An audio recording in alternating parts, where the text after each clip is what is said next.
18h, bienvenue dans votre journal du jeudi 7 juillet 2022. Une année décidément compliquée pour les agriculteurs. Après les chaudes journées de ces dernières semaines, le temps des moissons a déjà démarré avec près de 15 jours d'avance. Une précocité qui risque d'impacter la qualité des récoltes. Le reportage d'Alexandre Debray. Quand on voit comment les épis qui commencent à se courber, on peut te dire que bon là... La récolte approche. À Aisnay, les moissons avancent bien sur les parcelles de Dominique Verdon. Depuis le 17 juin, le GAEC Les Trois Étangs récolte 120 hectares de céréales. Une moisson un peu en avance, mais pas de panique chez les agriculteurs. Pour nous, évidemment, on va s'adapter. La machine, on les fait venir plus tôt, mais ça fait beaucoup, mais ça décale tout. Alors après, c'est sûr qu'on se dit, bon, quand c'est récolté, c'est récolté. Mais quand, en général, on récolte comme ça de bonne heure, c'est pas forcément bon non plus, parce qu'en fait, ça veut dire que le blé a été très vite à mûrir. C'est pas forcément bon pour la qualité. Pour cet agriculteur, l'année n'est pas mauvaise, mais le grain ne sera pas non plus excellent. Il est notamment plus petit et moins protéiné. Une fois récolté, direction la Cavaque. Là aussi, les équipes sont prêtes à réceptionner les moissons. Le site peut récolter en tout 50 000 tonnes de céréales. Ici, nous sommes dans la partie stockage du grain. Nous avons 8 cellules de 3300 tonnes, 2 cellules de 2300 et 2 cellules de 1300 tonnes. Donc ici, nous avons du maïs de l'année dernière en stockage.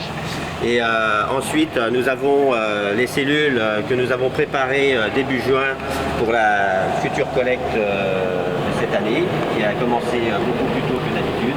Donc cette cellule de 3300 tonnes sera pleine en fin de semaine. Nous sommes mercredi, et dimanche la cellule sera pleine. Je constate que depuis 87, plus ça va, plus les dates de collecte sont de plus en plus tôt. Pour les professionnels du secteur, l'avance est exceptionnelle et atteint 15 jours. Cette situation s'explique par la sécheresse et les fortes températures du mois dernier. Si la Cavaque s'adapte, cela nécessite tout de même quelques ajustements. Ça génère un peu une désorganisation parce qu'on embauche à la Cavaque environ 250 saisonniers pendant cette période estivale pour faire face à la pointe de travail de la collecte.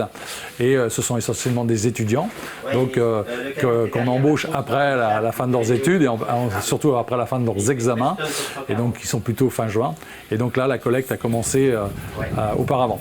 Les moissons pour ces céréales plantées à l'automne dernier vont bientôt s'arrêter. Les regards se tournent déjà vers les cultures débutées au printemps. Là encore, l'avance pourrait atteindre 15 jours.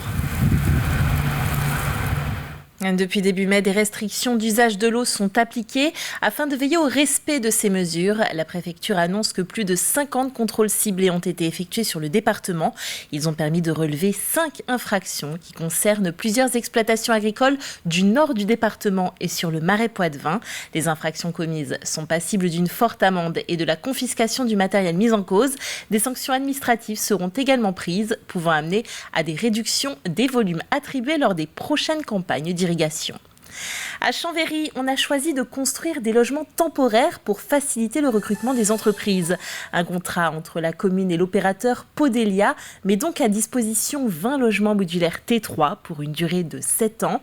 Viabilisé, le terrain sera ensuite libéré pour des constructions définitives. Les modules pourront être remontés ailleurs. Ce mode de logement temporaire est une première.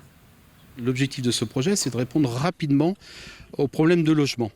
C'est-à-dire qu'ici, entre la délibération de la mise à disposition du terrain et la réalisation du projet, c'est 1 an.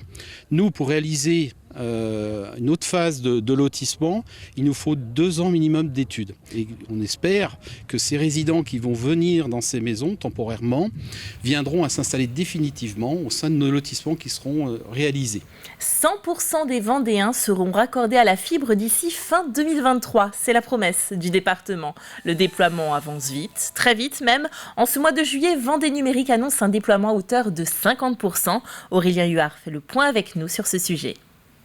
Avec Alain Leboeuf, président du conseil départemental, mais aussi et surtout aujourd'hui président de Vendée Numérique. Alain Leboeuf, Vendée Numérique s'est donné la mission de raccorder 360 000 adresses sur la Vendée, sur 238 communes d'ici fin 2023. Où en est-on aujourd'hui ? Oui, effectivement, c'est un objectif ambitieux que nous nous sommes fixés, c'est d'amener la fibre optique dans chacune de nos habitations, dans chacune de nos entreprises, bien évidemment. Aujourd'hui est un grand jour puisque nous arrivons à un Vendéen sur deux qui est déjà raccordable, 50%, donc du travail est réalisé. Et il est clair que nous tiendrons les promesses que nous avions formulées, c'est-à-dire qu'il faudra que tous ces Vendéens puissent être raccordés d'ici la fin de l'année 2023. Avec un chantier qui a accéléré au fil du temps. Aujourd'hui, on est à combien de raccordements chaque semaine, chaque mois ? Oui, effectivement, les équipes sont en train de s'activer. Il a fallu tout un travail de préparation. Et donc aujourd'hui, on est en train de déployer. C'est plus de 1000 personnes qui sont en train de s'activer sur l'ensemble du territoire départemental. Et donc nous sommes à 10 000 prises par mois aujourd'hui. Lorsque hier, il nous a fallu 2 ans pour accorder par exemple la ville de Pouzauges, aujourd'hui nous faisons 3 villes de Pouzauges par mois. Vous voyez un petit peu comment tout le monde s'active pour que nous puissions atteindre l'objectif de la fin d'année 2023.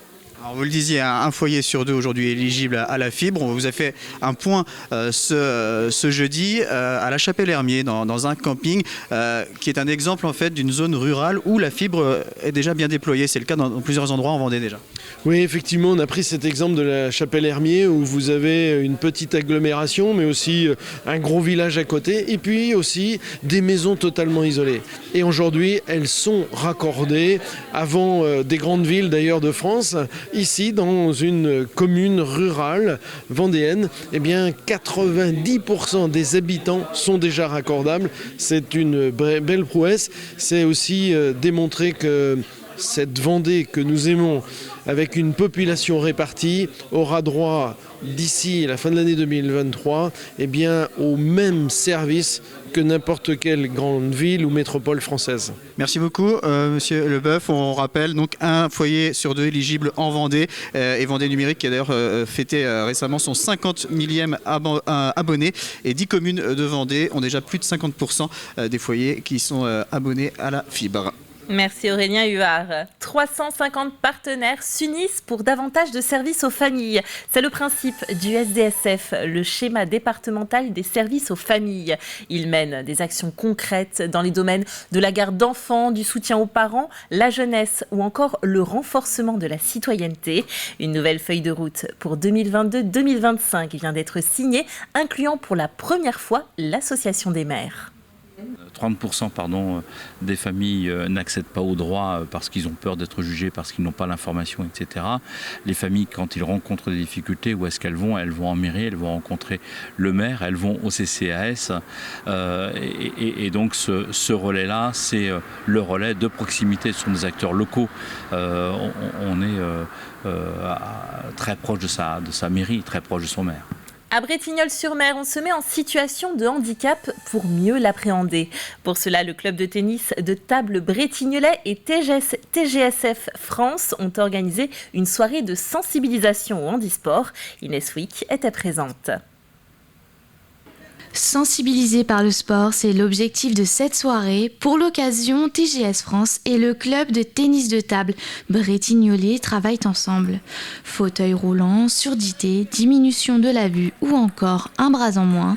Aujourd'hui, ces collaborateurs sont confrontés au handicap. C'est bien aussi de découvrir comment on peut jouer en ayant un handicap et que c'est possible. C'est très compliqué de voir ce qu'eux peuvent faire avec le handicap. Et vraiment, c'est s'ouvrir aux autres aussi, c'est super. Pour mieux comprendre le handicap, le club et TGS France ont imaginé des ateliers de mise en situation. L'objectif, c'est plutôt de faire une sensibilisation de tous les collaborateurs sur le handicap en général. Et l'action avec le handisport est intéressant parce que du coup, ça peut mettre chacun vraiment en situation. Et puis, montrer que le handicap aussi, souvent, il est invisible. On a souvent une mauvaise image et du coup, une mauvaise perception et on ne se rend pas forcément compte de toutes les problématiques que peuvent avoir d'autres personnes en situation de handicap. Et on a peut-être du mal à les aider à améliorer leur quotidien. Souvent mal compris, le handicap recouvre une multitude de situations. Ce sont plus de 2,7 millions de personnes qui sont handicapées en France. S'investir dans le handisport est alors une évidence pour le club de tennis de table Bretignolais. On a plusieurs axes en termes de stratégie. Le premier, c'est déjà de communiquer. Communiquer pour se faire connaître. Donc ça passe par les réseaux sociaux, par le bouche à oreille, par le travail qu'on fait avec la municipalité et la communauté d'agglomération du pays de Saint-Gilles-Croix-de-Vie. ça passe aussi par l'organisation de manifestations comme on le fait aujourd'hui. Donc ça, c'était le deuxième axe. Et le troisième, c'est justement d'interagir avec le comité départemental handisport et la région pour apporter une nouvelle dynamique. Au club, déjà 3 personnes font partie du projet handisport. Maintenant, l'objectif est de recruter dans une perspective de performance, avec bien sûr, comme fil rouge, la sensibilisation. Une exposition pour finir ce journal, 50 ans de rock sur l'île Dieu, raconté en photos, audio et vidéo. Ça se passe tout l'été sur la promenade Quai du Canada à Port-Joinville. Des groupes éphémères aux plus durables, des crêtes aux coupes mulets, plutôt qu'un long discours pour l'inauguration hier soir. 27 musiciens et chanteurs de tous âges venant de différents groupes passés et présents ont joué ensemble. Cette expo retrace entre 40 et 50 ans de rock à l'île-Dieu avec environ 90 musiciens et une trentaine de groupes sur cette période-là, avec des anecdotes, des photos, des morceaux audio à lire sur QR code sur l'expo. Plutôt que de faire un discours, c'est de rassembler un maximum de rockers sur l'île et de former la plus grosse formation, le plus grand groupe de rock de l'île, en fait, pour l'occasion.